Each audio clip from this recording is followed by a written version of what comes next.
What's up, what's up, what's up? Let's play a game here against Chauncey from Colombia.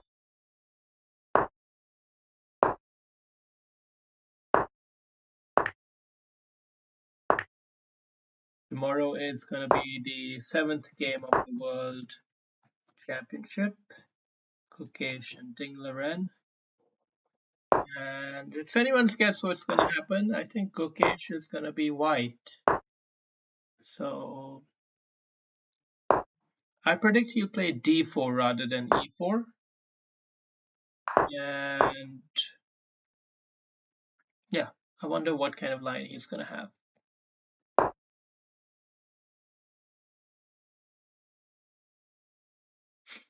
So far in the match, Ding has shown an eagerness to go for a draw, whereas Gukesh has shown a kind of childlike rebellious spirit against that. Mostly superficial, I would say, because at least in game 6, the type of risks he was taking, I mean, there was not much he could possibly get. He was mostly taking risk rather than actually, yeah, at least that's my opinion. So while it looks brave and bold and all of that, I'm not sure it was so wise. Nonetheless, it's a long game, it's a psychological game as well, so I have to keep all of that in mind. And here we are with the center pawn break, the pawn break that we were waiting to make, and we have made it.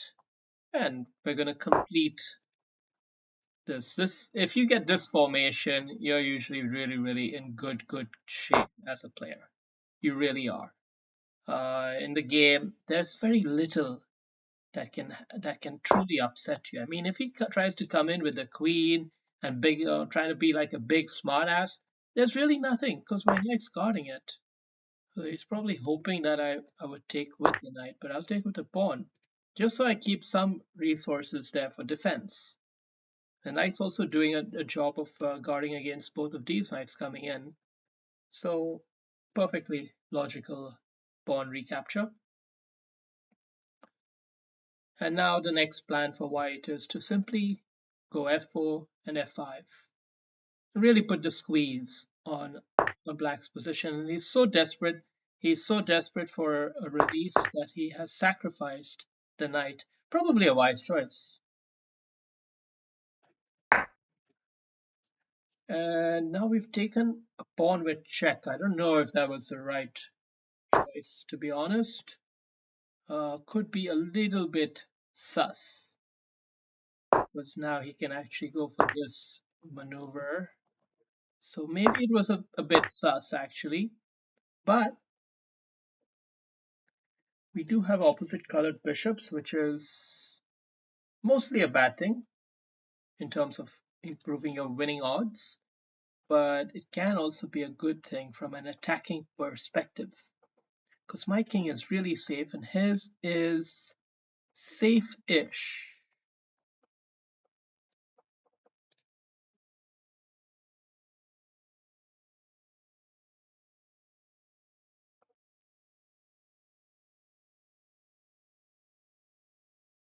Important to think of a key move here. Key moves how to win the game.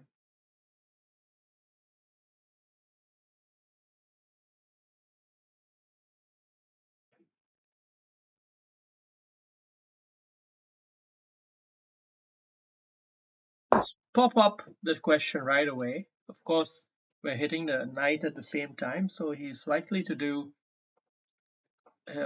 He's likely to play his knight back, right?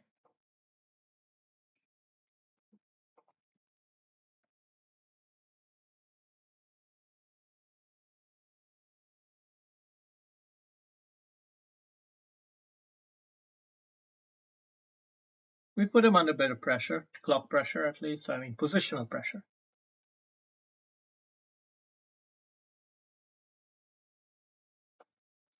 Next steps in the position strategically.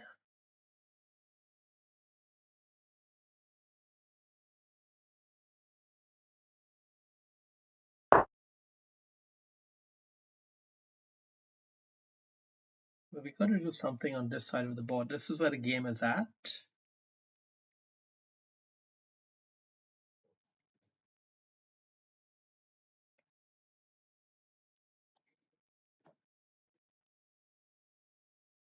I think I'll continue to put a little bit of menacing pressure from different angles and make room for the rook. But what's the rook going to do, actually? Is he just controlling the open file? Yeah, he has gone in that sense. And now I suppose the only real contribution is a check here. Now let's take the open file. Anyway, it's difficult for him to... We're getting something. We can even try to get the bishop in here. Try to get the bishop in here, rook in here, queen there. That's also pretty powerful.